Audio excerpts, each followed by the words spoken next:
Olá, meus amados, graça e paz. Eu sou o pastor Adriano Menezes e passando para compartilhar algo com você.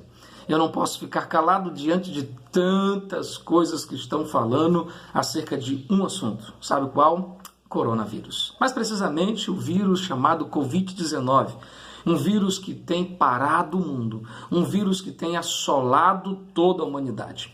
A economia está sendo abalada, estádios estão sendo fechados, aulas estão sendo adiadas e suspensas, grandes eventos cancelados, viagens, 85% das viagens para outros países estão sendo canceladas, shows, eventos, grandes atividades, tudo está mudando a partir de um vírus. Um vírus está fazendo tudo isso. E aí, no meio dessa situação toda, muito se fala. E eu quero compartilhar o que eu penso sobre isso. Minha visão está sobre o livro de Ezequiel. O capítulo 14, o versículo 21, diz que Deus tem 4 maneiras de julgar um povo.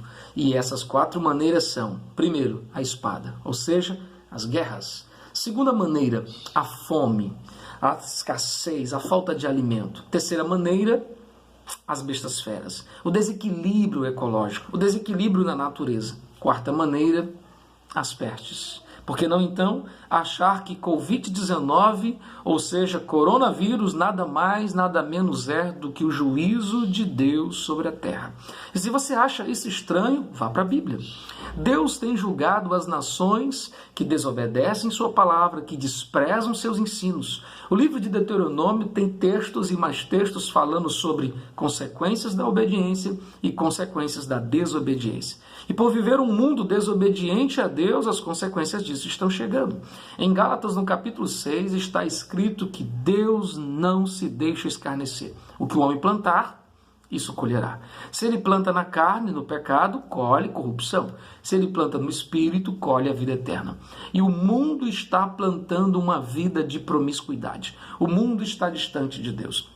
O mundo tem afrontado Deus. É só você lembrar de alguns episódios. Mas para refrescar melhor a sua memória, ano de 2015. Na cidade de São Paulo, 19ª edição da Parada Gay. Eles estão passando pela avenida principal de São Paulo e parado em frente a uma igreja. Eles começam a profanar objetos e símbolos sagrados da Igreja Católica, ao ponto de pegar um crucifixo e inserir sobre o ânus de um dos participantes daquela Parada Gay. 2015. Nada aconteceu. Eles fizeram o que fizeram e nada aconteceu. 2017... mesmo São Paulo, no Museu Arte Moderna, estamos tendo um homem nu, deitado sobre o chão com pretexto de arte. E uma criança, das quais, diz a Bíblia, dela sai o perfeito louvor, está sendo constrangida a tocar num homem nu. Sua pureza está sendo colocada em choque com pretexto de arte, liberdade de expressão. 2019, estamos agora com outras manifestações, agora no Carnaval. O grupo Gaviões da Fiel está fazendo no seu enredo carnavalesco uma apresentação artística, onde Jesus é derrotado por Satanás. Sim, e perguntado a ele sobre isso, sua resposta foi: queríamos chocar o mundo e conseguimos. Sim, porque Jesus foi humilhado, apanhou, foi lançado ao chão, enquanto Satanás triunfava no Carnaval de 2019 em São Paulo. 2020, na virada de 2019 para 2020, na tão importante festa do nascimento de Jesus, Natal, o grupo Porta dos Fundos faz uma ceia diferente. A ceia deles trazia um Jesus gay, uma Maria lésbica, apóstolos drogados e uma confusão toda em nome da arte. Não. Eles estavam afrontando Deus. 2020, Carnaval de 2020. O Grupo Mangueira está agora novamente afrontando Deus. E no seu enredo coloca um Jesus da gente. E no Jesus da gente, ele é gay, ele é mulher, ele é homem, ele é o que as pessoas bem quiserem que ele fosse. Maria é lésbica. E eles estão andando no seu grupo carnavalesco, em nome da arte, cantando e dizendo assim. Vejam o que eles cantavam. O seu enredo trazia a seguinte frase. Deixa eu ler para você, para ficar idêntico ao que eles cantavam. Olha só. Rosto negro, sangue índio, corpo de mulher, moleque pelintra no buraco quente, meu nome é Jesus da gente. Essa é a realidade do mundo, afrontando Deus. E já dizia o apóstolo Paulo, de Deus ninguém zomba. Você achou que essa conta não chegaria? Você achou que tudo isso ficaria impune? Que nada disso viria à tona?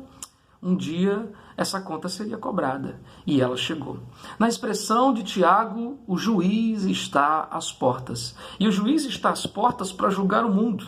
Mas ele não vai julgar o mundo sem antes julgar a igreja. E se você pensa que a igreja está fora desse contexto de profanação, deixa eu compartilhar com você como se encontra a igreja. Eu sou pastor, há quase 20 anos eu cuido de gente, e quando eu olho para o retrato da igreja, eu vejo mais divórcios do que casamentos. Tornaram a família em algo banal, o casamento em algo trivial. Ganância se tornou o foco, o desejo pelo material, a tal ponto de que as pessoas procuram igrejas que os estimulem a conquistarem mais. Coach é a palavra mais usada nos grandes eventos. Palavras motivacionais para ir ao encontro disso. Nossas músicas deixaram de ser cristocêntrica para ser egocêntrica. Eu vou vencer. Eu sou importante. Eu nasci para isso. Campeão, vencedor, Deus te dá asa, faz teu voo. Nossas mensagens estão cheias de heresias, pregações sem contextos, causando pretextos para um bocado de heresia.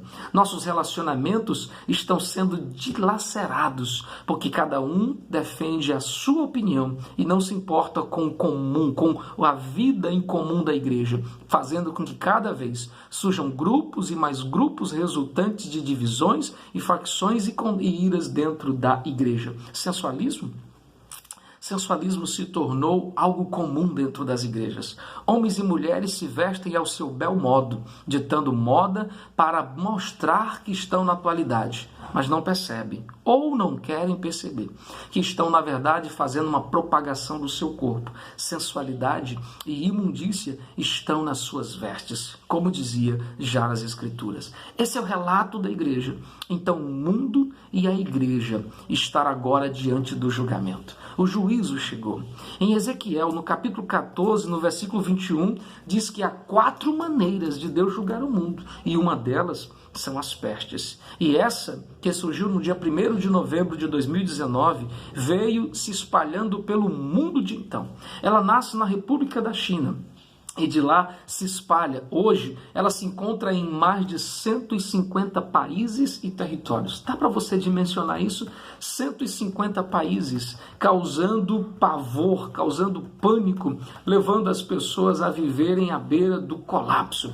Desde lá para cá, desde o dia 1º de novembro de 2019, já foram infectados, confirmados, 156 mil casos. 156 mil casos dados do dia 12 de março de 2020. Desses 156 mil casos, já morreram 5.833 pessoas. Destes, 3.200 somente na República da China. E no Brasil, no dia 13 de março, o ministro da Saúde vai a público dizer que já há 107 casos confirmados da doença no Brasil. E dizendo ainda que a cada 3 dias esse número vai dobrar. Eu estou gravando esse vídeo no dia 16 de março, já passamos de 200 pessoas contaminadas. De 200 pessoas que foram confirmadas, e esse número não é nada diante do que vem por aí. Um vírus fechou escolas, mudou a economia. O mundo não será mais o mesmo depois dessa pandemia.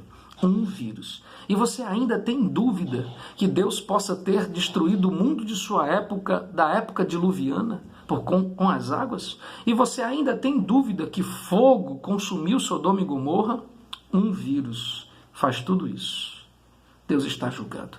O juízo está chegando. O juízo vem sobre o mundo. E no meio dessa situação toda, é preciso dizer a você que isso só revela a justiça de Deus. Um Deus que é amor, também é justiça. E ele não julga os homens sem antes ter dado tempo para os homens se arrependerem. Em Jeremias está escrito no capítulo 44, no versículo 4, que pela madrugada Deus enviou seus profetas a anunciar: arrependam-se. Mas eles não deram ouvido.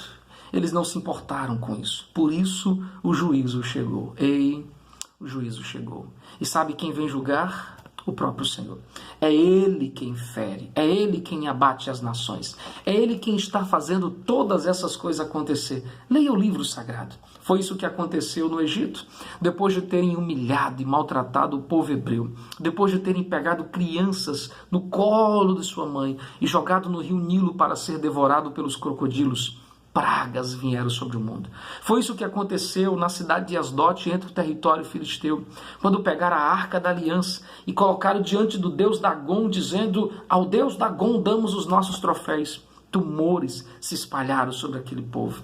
Foi isso que aconteceu em Israel quando Davi pecou contra o Senhor, sendo soberbo, levantando um recenseamento naquele lugar. 70 mil homens morreram num só dia, por uma das faces da justiça de Deus, as pestes, as doenças incuráveis. E o que nós estamos a ver no cenário de 2020 nada mais é do que o juízo de Deus chegando.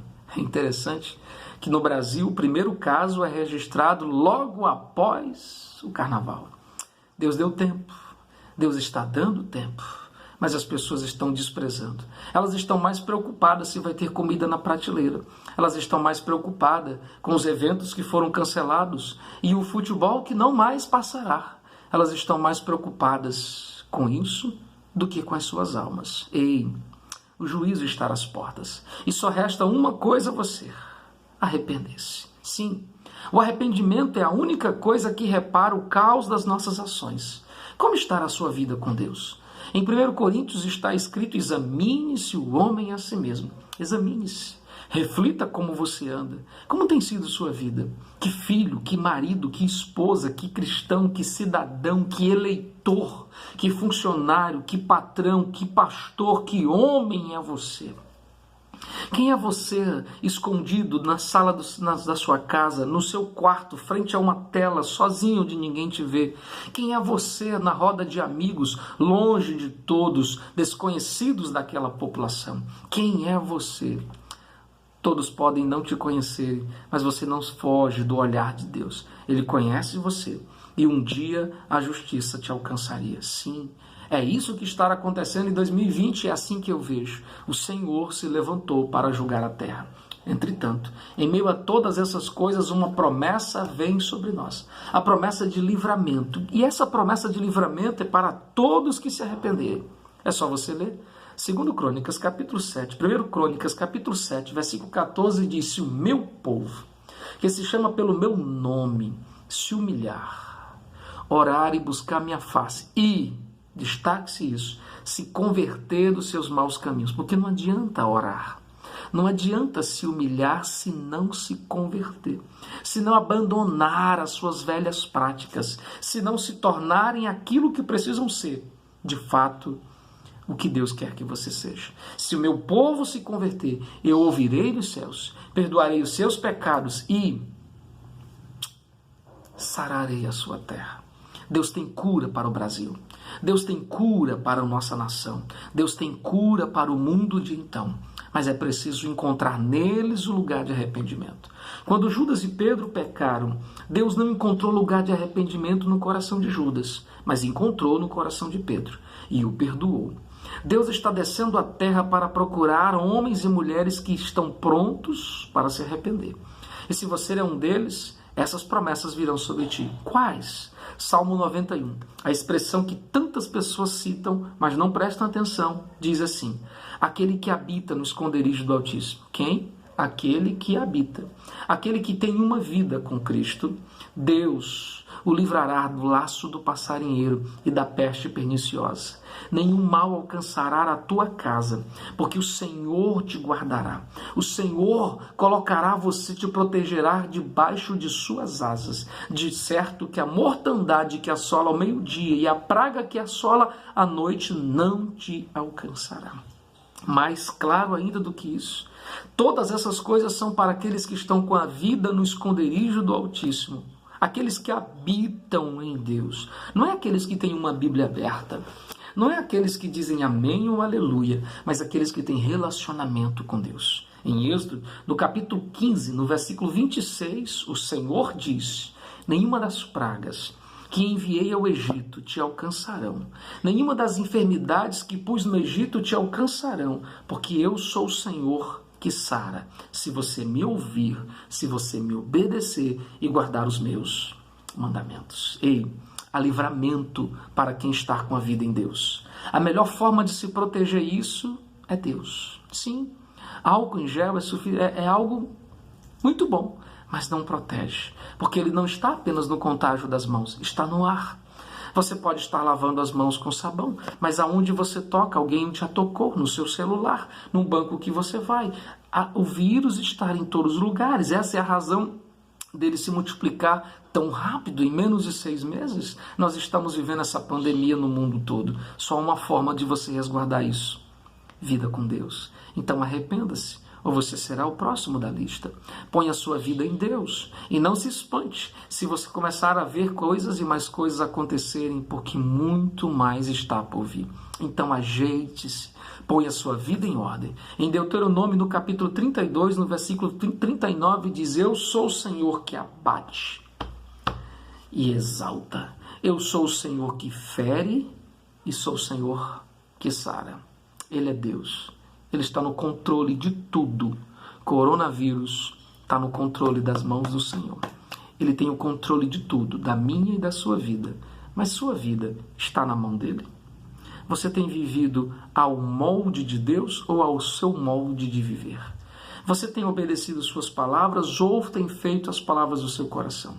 Porque se você conhece e não pratica, você é tão errado quanto aquele que está praticando sem conhecer. Então, é hora de se consertar.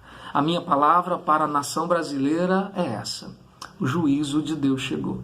E só há uma forma de escapar disso: se escondendo no esconderijo do Altíssimo, que João chama de advogado fiel. Eu sou o pastor Adriano Menezes. Eu sou homem, eu sou falho, e já colocando minha vida em oração. Deus, vê se há em mim algum caminho mau. Vê se há em mim alguma coisa que eu não conheça. Eu quero me consertar, porque sabe qual é meu alvo? Céus, eternidade. Eu quero estar junto de Deus e quero que essa vida não comece quando eu morrer. Eu quero que essa vida comece agora. Eu e Deus venceremos todas as coisas. Eu sou o pastor Adriano Menezes. Se você entende que essa é uma mensagem para a nação, então compartilhe ela. Faça chegar ao mundo para que eles saibam que o Senhor, o juiz, está às portas. Forte abraço. Deus abençoe sua vida. Deus abençoe sua casa.